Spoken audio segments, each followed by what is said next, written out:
So welcome to today's little tips and tricks video, and today is all about granulation. So if you have seen my stuff at all, you know I love loose colours, you know I love granulating colours, and so I thought I'd show you the number one rule, the way to make your colours granulate.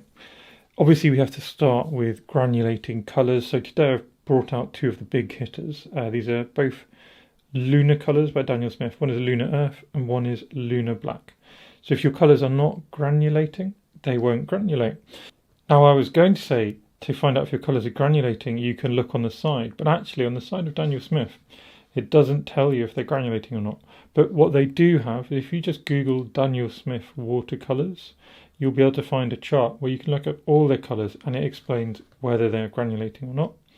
And I can tell you that all the lunar colours, so Lunar Earth, Lunar Blue, Lunar Black, Moon Glow, they're all designed to be heavily granulating. So what does that mean for how we apply these colours? Well, we're going to do it two ways. We're going to do it the right way and the wrong way, but we're going to do it in the other order. So we're going to do it the wrong way first, and then we're going to do it the right way. So if we take our colour, a little bit of water, and we'll just do a little swatch here. So we just swatch out, this is our Lunar Earth. And then if I just dry my brush off a little bit, take our Lunar Black.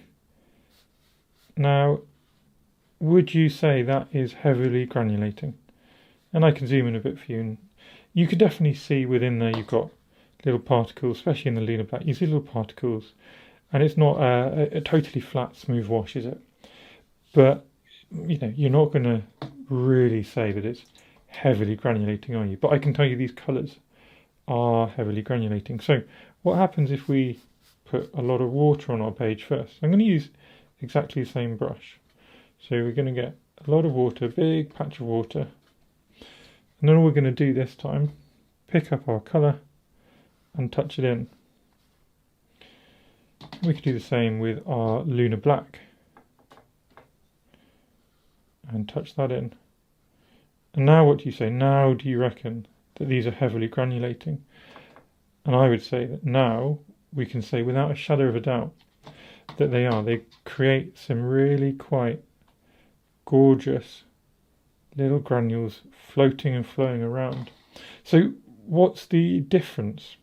The difference is the amount of water. So yeah, this time we put water first, this time we put paint first. But if we just take a brush which has got a bit of a higher water capacity than that flat brush, we pick this Lunar Black up and we paint around, we can see exactly the same effect. We're getting the granulations all over, and we can find the same here as well with our Lunar Earth.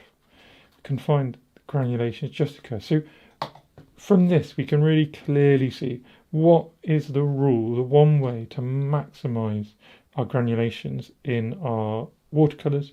It's use water. Use plenty of water. When we have a really concentrated flat dry pigment, we just get a flat wash. All the granules immediately sit. When we use loads of water, whether it's water first or water alongside the pigment, just look at those amazing textures. The other part of this to consider is the kind of paper that we're using. Now they will granulate on hot and cold pressed paper.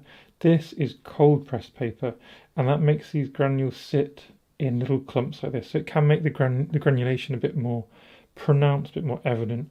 So it's worth having a think. If you're not quite getting the granulations you like, just experiment with the paper, how textured versus how flat, how cold pressed or not or rough it is versus hot pressed smooth paper on the other hand.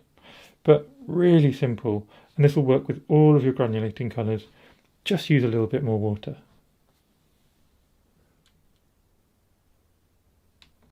Here's a bit which needs to touch.